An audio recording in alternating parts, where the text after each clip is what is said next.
You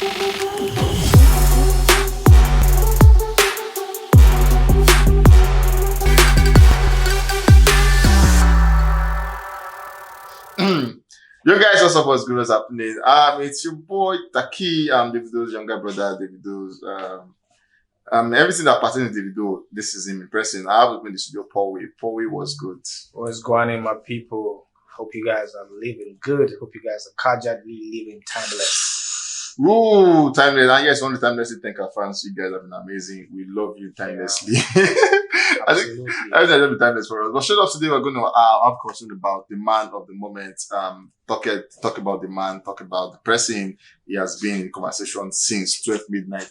How happy are you about the video now that it's back? Oops. You know, I was very concerned about all the leaks and everything. Yeah, true. Yeah, true. But I feel like even now that the album is officially out, I feel like it's even a more crazier wave in terms of acceptability. You know, we had concerns about that, you know. Yeah, we had like back you know, you can check our former reactions and, you know, how we were really concerned about the leaks and everything coming off of the DMW camp. But right now, it doesn't seem like there's any problem. It seems like everything is good and fine. And, you know, the acceptability of the album and how it came out, how people were actually like really camping, you know, to wait for that 12 a.m. drop. I'm super excited, you know. I've been listening to the songs back to back, and bro, like every listen is just another wave of, you know, emotion, feeling, vibe. It's a timeless piece. Timeless piece. Talking about the leak here. At the time the leak came out, yes. You know, just like you said, we were concerned about people's hopes are now dashing because now people are not waiting for this thing and everything. Now the album is out fully. Now, do you think the leaks had maybe leaked one effect in the album? I think because of the widely accepted Davido standship and how everybody like really likes him. Yeah, true. Remember I said one time that there's nobody that actually does not really like Davido. It's just all these fan banter is all like true, to be honest. True. You know, and so whether it affected it, I don't think it did affect it. It just actually even made people more like, you know, empathetic towards the whole, you know, project. I'm like, oh, why are they doing this to Davido? Why are they doing this to Davido? I know that. But, you know, the album dropped and it seemed like the whole conversation about leaks, bro, you don't hide under carpet. Whoever it was that leaked that, I'm sure you are being embarrassed. You've really been embarrassed. But I'm sure let's see what the album looks like. Album dropped off midnight timeless project, 17 tracks. Yes. 17 awful tracks. 16 new tracks, but we've seen Champion Sound before. Right. 16 new tracks for a project. We've seen artists who drop albums and then do like 11 album and then drop an EP later, 5 EP. Right. That's what they do drop in the project. The only thing the songs are so much for this one. You see, there's a reason why it's called Timeless album. Timeless. See, I felt like they just was like, okay, let's not even elongate this matter. Maybe we just do 17 because I obviously know that there's still like a lot more.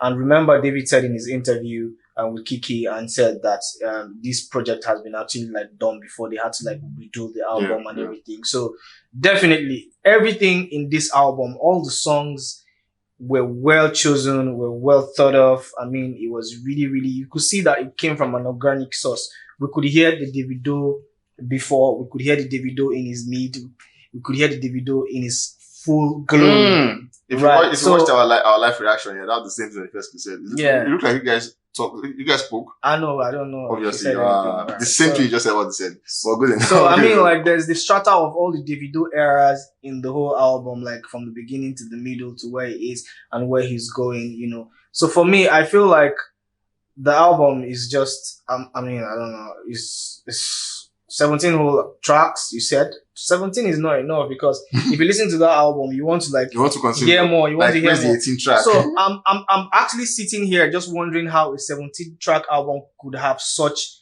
huge replay value. So that's a win for the team, and that's a win for the 30BG gang. Okay, win for the 30BG gang. Let's go through what the album looks like. We have Over Them Feel in the Garden with Moreve. We have Godfather Unavailable with Musa Keys. We have Bob with Esther Dabs. He Paid Me Away Precision. Can't Say with Faith. Faith was amazing, phenomenal on that one. Also Namoni with The Cavemen and Angelique Kidjo. You Juju with Skepta. No Competition with Dashake. Picasso with Logos Olori For the Road Land. And then lastly, Champion Sound with Focalistic, amazing one. I'm sure you've listened to this one like over and over again. Just before we came here, we actually listened to the song and everything. At the moment, 12, the point I think dropped 12 midnight, and this is about 12 past 12 there, about so that's like solid 12 hours. Right. Do you have a fave at the moment? Do you have like one particular best song at the moment for you? Man, that's really hard because just one song. I really like mess with all the tracks in the album. This project is crazy, and then it's actually very hard to pick like a certain record of these amazing records that Davido had dropped. So, but for me, I'll say what I've been vibing to feel has been my really good song. That's the best so song. It's been really like resonating with me, and definitely Namoni, obviously, because I like high life, upbeats, and Cavemen. And my people be like, shout out to Cavemen. My peoples. I see what y'all did on that record.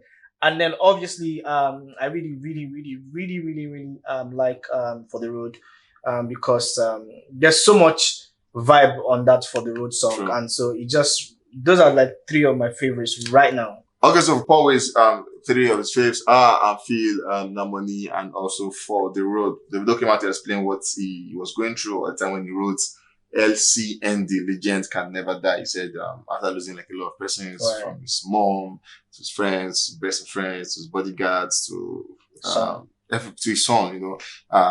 was just too much for one person to handle, and then absolutely LCND came through, and it is an amazing one actually. Legend Can Never Die, obviously Legend Don't Die. Moving on from this one, we saw where it came out just when the album dropped a very, very long note, and the one that made fans worrisome. He said, "At long last, we're back. The journey from my last album to this album has been a wild wind, to say the least. I recall sitting all of that. Then he went for that to where people got worried. He said, I'm not sure what comes after this, but I wanted to give you my heart, soul, and energy today. I present you the timeless." So what do you think he meant when he's saying, I'm not sure what comes after this? You recall he dropped a 17-track project, which obviously doesn't seem normal to drop a 17-track, but he's doing that and he's calling it timeless. So are you saying a scene where he's saying, you know what, take this one as timeless, nothing coming from me again? I don't think so. I mean, the Davido legacy is a continuum. There's no stopping it. It's a journey that just like goes from one part to the next part to the next part, and it gets better from there. I don't think that connotes me or just going off the scene or anything like that. No, I don't think so. Probably meaning that let's chop this one first. Whatever it is that's coming, we don't really know yet.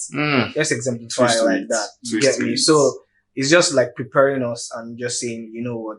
I don't know what's gonna like come in terms of maybe more hits and stuff. Yeah. And now there's also like conversations about like taking the DMW brand, bigger and stuff. So definitely, it could be a combination of different things. But I want to believe that it's not about him trying to maybe like announce a retirement or anything, like that. Anyways, DMW 2.0 is the conversation. We have two new signings in the blog, two new kids in the blog who actually sound amazing on the project. Right. Talking about Morovi and Logos Olori. Amazing one. Whenever she came through on that one, she was giving the Layers vibe. Right. Yeah, she had like similar vibe with Liya and everything. While Logos, if you listen to Liya properly, you actually feel like a Whiskey vibe in it. Yeah, like a Whiskey vibe. Davido coming through with these two amazing guys, and then their first project with Davido was on the album. Yeah. How would you say they fared on it? Fantastically, they did not do below expectations, so it's even above, way above par. Because I'm thinking in my head, I know Logos, I know I've of course heard his songs before, and then I have affiliations to people who really know him and all of that stuff. So he's actually been a kid on the block for a while. Just got this amazing opportunity to be in the DMW 2.0, which is fantastic for his career, and I wish him well. I wish Logos, I wish you well. So my expectations were not actually dashed, because I feel like these people are very, very talented. Anybody who's on the DMW franchise definitely has a bag of talent, and that's for sure. And there's no denying that. So for me, how they really fared on the album, fantastic. And we don't want to put a percentage to it, but I know that they did fantastic on the album. And I think that that's the best way for them to have been introduced, into the music scene, by actually coming on the Timeless album for something that really resonates with Davido. True. And that's crazy. Anyways, I'm taking a key from what you said here. You said if you're on the DMW team, it's sure that you're talented and super absolutely on that one. But then we would have a very funny run, the point where we had a session with some guys who taking the cue for what you said, we're talented, but we never saw something substantial from them. Yeah. We saw Dehinde at points where they was signed. Actually, we saw pictures of the document. So here, it was Dehinde being this Davido's lawyer, is Davido wanted this Dehinde, where he got his contract to be in DMW at the time. We also know of Liya, who was also in the team. Boy Chase, who a bit of affiliate, whether it was not, but then it was also part of the DMW. Maybe not, part of the 30BG, maybe not DMW as it were. But then these three guys, they all musicians and being in this team at the time. But while they were there, we didn't get something substantial from them. But they were talented. What happened? So for me, I feel like talent is one thing. How you really want to like chase your career is another thing. And then we always like to like have conversations from the outside, not looking in most times. And then that's not a very good way to approach situations. We don't know the specifics of the issues. We don't know what happened. We don't know what's going on right now. We know we have a Teddy BG franchise. We have a DMW franchise. And right now I feel like Davido is trying to like really like structure the movement. That's why we have the DMW 2.0, change the logo and everything. Yeah. So probably he wants to really run it like a proper business right now, where you have all the staff, you have everybody like in the team knowing exactly what to do.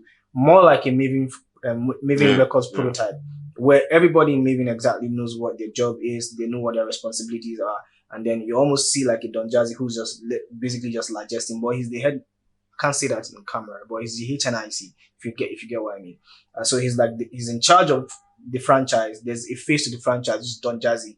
Now, I think that's what Davido wants to try to do, put a proper structure where it's like a proper DMW structure where we have the staff, we have even janitors, like a proper company. Yeah. So what happened with Dehinde, what happened with Liya, and what happened with Boy Chase, I cannot specifically say, but I know that Liya had also like a fantastic run with the DMW franchise before. I don't know if the contract was a short-term contract or maybe they were just trying to try out different things. I know she's the only female she was the only female, at the time on the label, on the roster. But right now, I don't know what's going on. I don't know what's going on with Dehinde's. I was really surprised that I didn't even see. I was expecting a Liya on the project, at least a Liya on the project. The Boy Chase thing wasn't really like fleshed out, so we didn't get a lot of information about it. So it's fair to say, okay, we know why he didn't actually feature on the project. But for Liya, I'm most concerned for Liya because I'm like, okay, where is she though?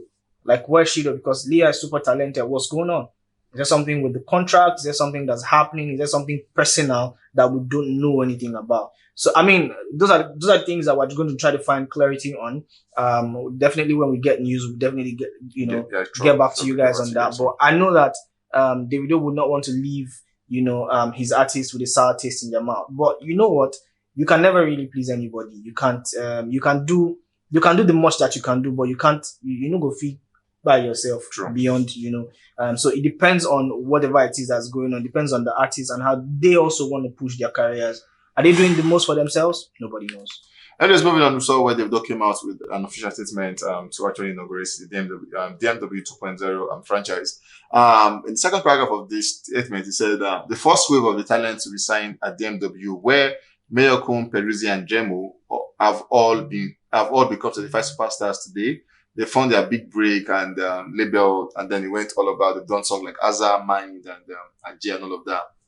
He went forward to the first paragraph says, but this is not all. DMW 2.0 is excited to announce the addition of two brand new artists to his already impressive roster. Meet Morave, a young Port Brain, and all of that.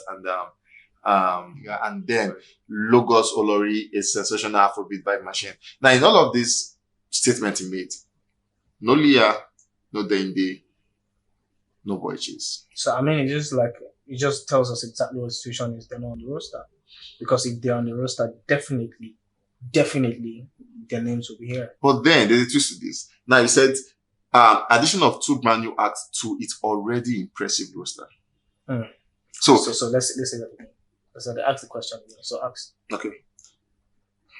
So now, I've listened to all of this here from first part of the fourth paragraph. We've not heard of Liya, we've not heard of Dehinde, we've not heard of Boy Chase. So where are these guys? So I think if I backtrack what you said, he said addition to an already impressive roster. Yeah. So let's just hope that they are still on the label, and maybe this project is not the kind of project that they want to use to show them. So I feel like I feel like it's either they are not on the roster or they're on the roster, but there's just a different plan for them. Probably they want to even like, release their individual projects. Nobody really knows. Like I said, I don't have too much information about that, but we can also still like, tap in from what he said to the already impressive roster. Yeah. So maybe there's a boy chase, maybe there's a Dehinde on the roster, just maybe there's still a Liya on the roster. We don't really know right now, but we just want to hope that that's what's going on. But if that's not the case, then obviously they have two talented people, as addition to the DMW 2.0, gang, which is really fantastic for the franchise. Anyways, guys, before we go, this is what the new DMW logo looks like. Davido Music Worldwide. I think almost everything has been changed, 100%. Nothing the same on that one again. Total change to everything. And obviously, like just like what Paul said, Davido is ready to make sure this is a franchise and a proper company to make sure that. I saw this tweet from Joel. He said, a bit of what people are not informed, the fact that he's trying to move away from the charity organization he used to do to now a proper structure. Exactly what I said. I mean, like, shout out to Joel Account for that, because I mean, once I saw the tweet, I was like, yeah, this really just exemplifies what I'm thinking about. Like, David is a nice guy. He's like everybody's guy, and then definitely wants to like bring everybody to to his side. I mean, I think that with everything happening in his life right now, he's learning to actually streamline the kind of people that he moves with and the number of people that actually moves into his circle. So it's safe to say that he's trying to like make this a proper organization, which is very, very good for him. True, very, very good for him. Anyways, guys, we'll come to the end of this one, but then we won't leave without asking you guys a question. After I've been listening to Morave and Logos already, were you impressed with their sound? Do you like how they sound? And then in coming days, what are you expecting from these guys? Guys, we'll catch you in your thoughts in the comment section. Can't wait to be with you in the very next one.